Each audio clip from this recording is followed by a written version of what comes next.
तेजस्वी यादव जी के सहयोग से नीतीश कुमार जी मुख्यमंत्री थे। बिहार में जातीय जनगणना हुआ, आरक्षण को बढ़ाकर 50% से 65% कर दिया गया। और जब मुख्यमंत्री जी फिर मनुवादी और सामंतवादी के गोद में जा करके बैठ गए, पूरे देश के 90% संपत्ति पर 10% वालों का कब्जा है, मुख्यमंत्री उन्हीं को गोद में बैठ करके खेलने का काम कर रहे हैं। इसलिए मुख्यमंत्री जी को भारत रत्न मिला। देखिए, जो गलत होते हैं वो गलत ही होते हैं। आनंद मोहन को देख लीजिए, अनंत सिंह को देख लीजिए, सब लोग तो वही हैं गलत। नमस्कार, मैं निधि सिंह। और जिस तरह से आज जेडीयू कार्यालय में नीतीश कुमार को लेकर के चर्चाएं जो है गर्म हो गई है।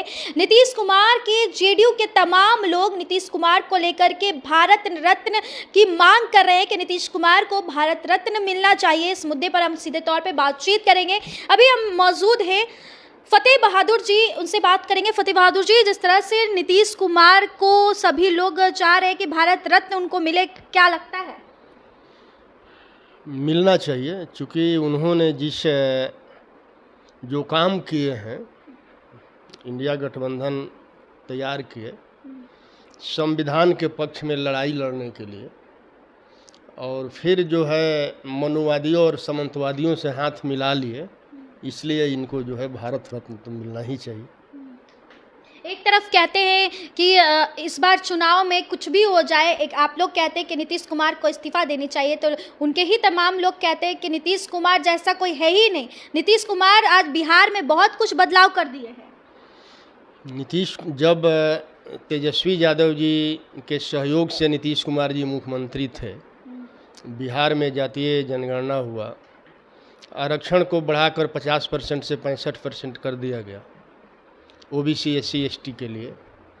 और जब मुख्यमंत्री जी फिर मनुवादी और सामंतवादी के गोद में जा कर के बैठ गए, तो उस आरक्षण को समाप्त कर दिया गया। और ये पूरा देश का डिमांड है कि देश स्तर पर जातीय जनगणना हो और जिसकी जितना भागीदारी हो उसको उतना हिस्सेदारी मिले। आज मुख्यमंत्री जी के सहयोग से केंद्र सरकार चल रहा है, लेकिन मुख्यमंत्री जी ये नहीं चाहते हैं कि पिछड़े दलितों के लिए जो है आरक्षण बढ़े और देश स्तर पर जातीय जनगणना हो।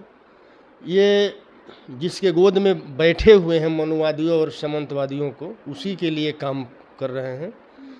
आप बिहार में भी देख लीजिए, 90% के लोगों को जो भी पद है पूरे भारत में, 10% लोग 90% के पद पर बैठे हुए हैं। पूरे देश के 90% संपत्ति पर 10% वालों का कब्जा है, और मुख्यमंत्री उन्हीं को गोद में बैठ करके खेलने का काम कर रहे हैं। इसलिए मुख्यमंत्री जी को भारत रत्न मिलना चाहिए। इसलिए मिलना चाहिए, जरूर मिलना चाहिए।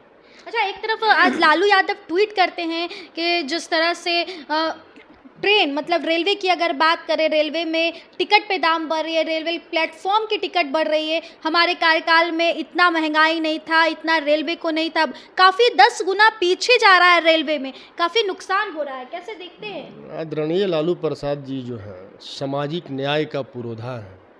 वो भी रेल मंत्री जब थे तो पब्लिक भाड़ा में 1 रुपया भी बढ़ोतरी उन्होंने नहीं किया था, फिर भी रेलवे जो है फ़ायदे में चल रहा था। और आज जो है जो देश के सत्ता में बैठे हुए लोग हैं वो रेलवे को ही बेच दिए, प्लेटफार्म तक को बेच दिए। लेकिन रेलवे आज जिस तरह से आप सोच लीजिए, वंदे भारत ट्रेन निकलता है, उससे लोग तुरंत चले जाते हैं। साफ़ सफाई की अगर बात करें और उन्नति की बात करें, काफ़ी ज़्यादा हमारा बिहार और बिहार के साथ साथ देश भी रेलवे में अच्छा काम कर रहा है। कहाँ कर रहा है? रेलवे में जितना इस 10 सालों में दुर्घटना हुआ है, जितना एक्सीडेंट हुआ है, लालू जी के रीजन में कहाँ हुआ था? पहले जो है एक्सीडेंट का जिम्मेवारी सरकार लेता था, लेकिन आज तो एक्सीडेंट होता है तो मंत्री लोग जो है, रेल मंत्री, वो तो सेल्फी लेकर के पोस्ट करने में ही परेशान रहते हैं। आप मनुवादी और सामंतवादी की बात करते हैं, तो फिर आपके पार्टी में भी कई मनुवादी और सामंतवादी जैसे लोग हैं, जैसे मुन्ना शुक्ला की बात करें, मनोज झा, जगदानंद सिंह, इस पर आप क्या कुछ कहेंगे? मैं मनुवादी और सामंतवादी विचारधारा का बात किया हूँ। मनोज झा जी जो है, आप उनका पूरा आप स्पीच देखी होंगे, वो पिछड़े दलित, अति पिछड़े के पक्ष में ही उनका हमेशा विचारधारा रहा है। और मनोज जी जो है हमेशा जो है समाजवादी विचारधारा के लिए काम करते हैं। और मुन्ना शुक्ला को जिस तरह से उनको जेल में डाला गया, उनको सज़ा दी गई, उम्र कैद की सज़ा दी गई, इसको आप कैसे देखेंगे? देखिए, जो गलत होते हैं वो गलत ही होते हैं। आप उनको देख लीजिए, आनंद मोहन को देख लीजिए, अनंत सिंह को देख लीजिए, तो सब लोग तो वही हैं, गलत हैं। जो गलत हैं वो गलत है।